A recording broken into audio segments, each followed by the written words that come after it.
Imagine करिए कि आपकी एक बहुत ही खूबसूरत सी गर्लफ्रेंड है जिससे आप काफी समय बाद मिलने के लिए जाते हो, लेकिन गलती से आप गलत घर में घुस जाते हो एंड टर्न आउट वो घर आपकी एक्स का है। एंड इवन क्रेजी चीज ये है कि आप वो सच में चुड़ैल बन चुकी है और आपके पीछे लग चुकी है। Pretty relatable, right?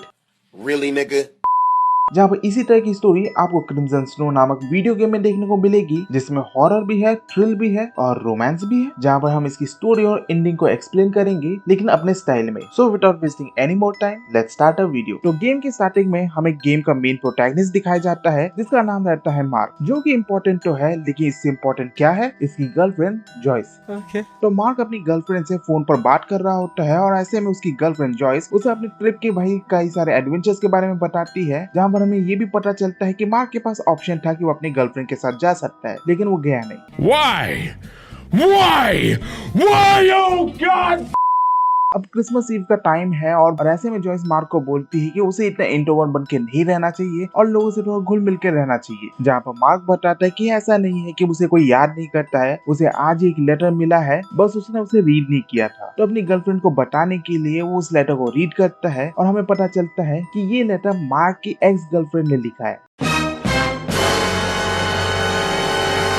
अब बोले तो बोले क्या और बताए तो बताए क्या, इसीलिए वो जॉयस से बहाना मार लेता है, जिसके बाद हमें आगे पता चलता है कि जॉयस जो है वो अपनी ट्रिप से वापस आ चुकी है और घर पहुंच चुकी है। ऐसे में वो मार्क को अपने घर बुलाती है क्रिसमस ईव सेलिब्रेट करने के लिए एंड मार्क निकल जाता है जॉयस की घर की ओर, लेकिन बाहर इतनी ज्यादा बर्फ गिर रही होती है कि मार्क को चीजें कुछ ठीक से दिखती नहीं है। ऐसे में वो एक घर तक पहुंचता है जिसका दरवाजा खुला था, तो वो अंदर घुस जाता है और सोचता है कि यही जॉयस का घर है। You sure about that? वैसे कहना पड़ेगा घर का डेकोरेशन काफी अच्छा किया है, लेकिन तभी जॉयस का कॉल आता है और जॉयस मार्क से पूछती है कि वो कहाँ पर रह गया है, जहाँ पर मार्क बताता है कि वो तो उसके घर में पहुंच चुका है। एंड जॉयस बोलती है कि किसके घर में घुस गए हो, वो तो तब से एंट्रेंस में ही खड़ी है। मतलब भाई मार्क को सच में अपनी गर्लफ्रेंड का एड्रेस नहीं मालूम, क्या बॉयफ्रेंड बनेगा रे तू। लेकिन इसके बाद अचानक से सिग्नल कट हो जाता है और अचानक से ब्लैकआउट छा जाता है। जब चीजें क्लियर होना शुरू होती है तो हम देखते हैं कि सामान इधर उधर बिखरा पड़ा है, जिसके बाद जब मार्क हॉल की तरफ जा रहा होता है तो तभी उसे दूर से किसी औरत की छवि दिखती है। मेरी चाहते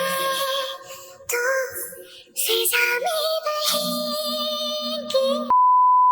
जहाँ मेरा तो यही सजेशन रहता है कि भाई खिड़की तोड़ो और यहाँ से भाग लो, लेकिन हॉरर मूवी और हॉरर गेम पे एक ही मेन रूल होता है कि अगर आपको कोई डरावनी चीज दिखे तो उसी की तरफ बढ़ो, जो कि हम भी यही करते हैं। और जैसे ही मार्क उसके पास पहुंचता है वो औरत भी अचानक से गायब हो जाती है। वाह, अब भूत भी मजे ले रहा है।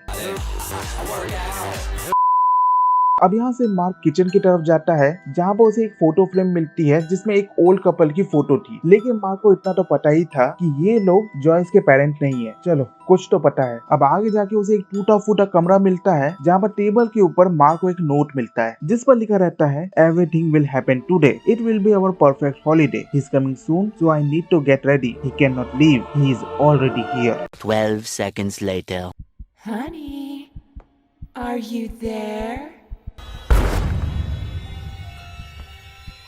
I see you.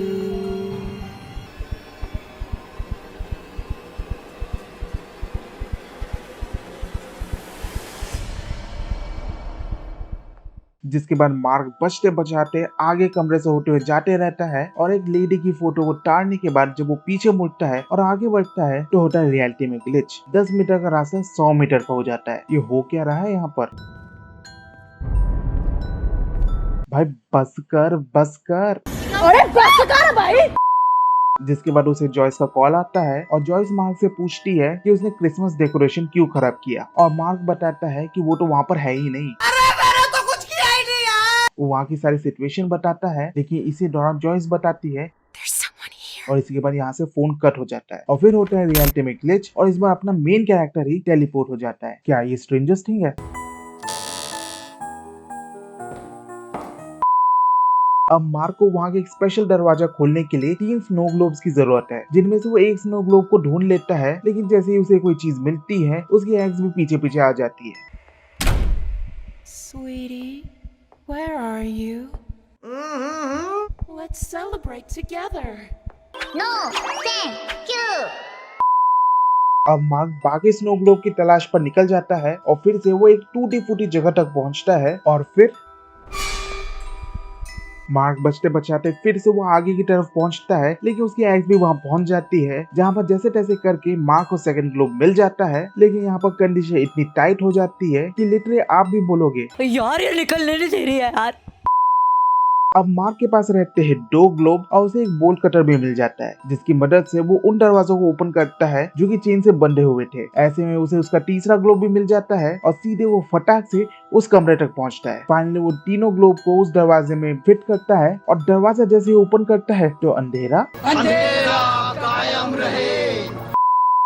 एक्चुअल में आगे जाके उसे डेकोरेशन का सामान मिलता है। असल में इस सामान का इस्तेमाल करके उसे वहाँ के क्रिसमस ट्री को सजाना है ताकि वो अपनी एक्स को डिस्ट्रैक्ट कर सके। Sounds like a plan. जिसके बाद होता है रियलिटी में फिर से एक ग्लिच और वो पहुंच जाता है क्रिसमस ट्री की ओर।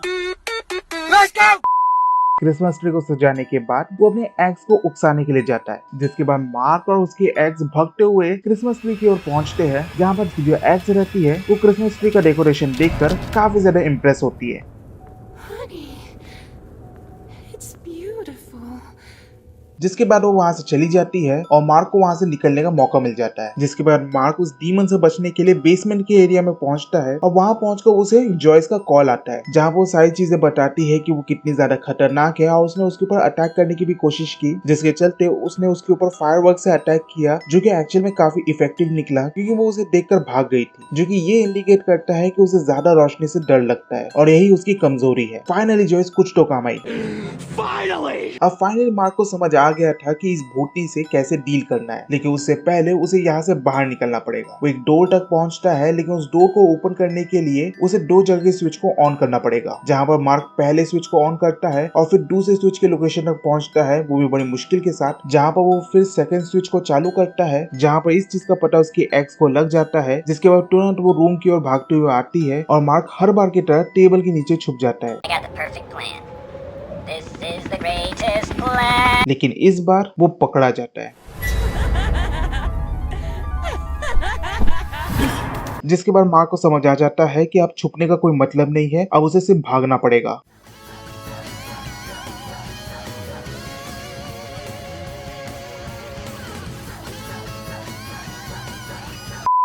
जिसके बाद मार्क उस दरवाजे तक पहुंचता है, जहां से उसे एक खास चाबी मिलती है जो कि एक तरह के स्पेशल डोर को ओपन करती है। मार्क को वो डोर भी मिल जाता है और वहां से उसे मिलते हैं बहुत सारे फायरवर्क्स। अब यहाँ से जॉयस का फिर से कॉल आता है और वो मार्क को बताती है कि उसने पुलिस वगैरह को इन्फॉर्म कर दिया है और वो किसी भी वक्त यहाँ पर आते ही होंगे। इस पॉइंट से मार्क बेसमेंट से सीधे ऊपर के रास्ते में पहुंचता है, जहाँ पर उसे पुलिस वालों की सायरन की आवाज आ जाती है और उसे समझ आ जाता है कि पुलिस वाले यहाँ पर पहुंच चुके हैं। अब उसकी एक्स अब भाई पुलिस वालों के ऊपर अटैक करना शुरू करती है और उन्हें एक एक करके मारना शुरू कर देती है, जिनमें से एक को तो वो खिड़की की ओर फेंक देती है। अब मार्क को ये सारी चीजें जॉयस के थ्रू पता चलती है और मार्क दिमाग लगाता है और उसे समझ आता है कि उसके एक्स ने जिस पुलिस वाले को विंडो की ओर फेंका था, शायद उसके पास एक गन मिल सकती है, जहाँ से फाइनली उसे वो गन मिल जाता है एंड वो अब रेडी होता है अपने प्लान को एग्जीक्यूट करने के लिए। अब मार्क क्रिसमस ट्री वाली जगह पर पहुंचता है, जहाँ पर वो वहाँ पर सारे पटाखों को असेंबल करता है और एक एंगेजमेंट रिंग जो कि उसने जॉयस के लिए लाया था उसे क्रिसमस ट्री के पास रख देता है। जिसके थोड़ी देर बाद उसकी एक्स भी वहाँ पर पहुंच जाती है, जो कि पूरी ब्राइड की गेटअप में थी। अब इस पॉइंट पे हमें 2 चॉइस मिलती है जो कि 2 पॉसिबल एंडिंग को डिनोट करती है, जहाँ पर पहले एंडिंग में मार्क पटाखों को जला देता है, जिससे उसकी एक्स यानी कि वो पर्टिकुलर एंटिटी कमजोर हो जाती है एंड फिर मार्क गन की मदद से उस पर हमला करता है एंड फाइनली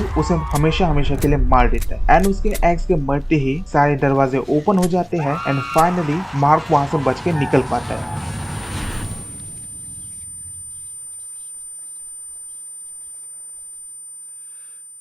ये थी पहली एंडिंग। अब दूसरी एंडिंग में मार्क के पास ऑप्शन रहता है कि भाई वो पटाखों को जला सकता है, लेकिन वो जलाता नहीं है और वो अपने एक्स के साथ रहने को ही डिसाइड करता है। जहाँ कट सीन के बाद हमें देखने को मिलता है कि उसकी एक्स उसे मार नहीं रही है, बल्कि वो दोनों साथ में बैठ के डिनर कर रहे हैं। Not a bad ending I से। Nice. लेकिन इन सब के साथ एक बोनस एंडिंग भी है, जहाँ पर मार्क जो है अपनी एक्स का एक्सोर्सिज्म करता है और उसे वापस से नॉर्मल करता है। जहाँ पर जैसी वो नॉर्मल होती है, मार्क उसे भाई एक्सेप्ट कर लेता है और दोनों वापस से रिलेशनशिप में आ जाते हैं एंड मार्क जो है जॉयस के साथ ब्रेकअप कर लेता है। Tell you, it was perfect. Perfect. Everything, down to the last minute details.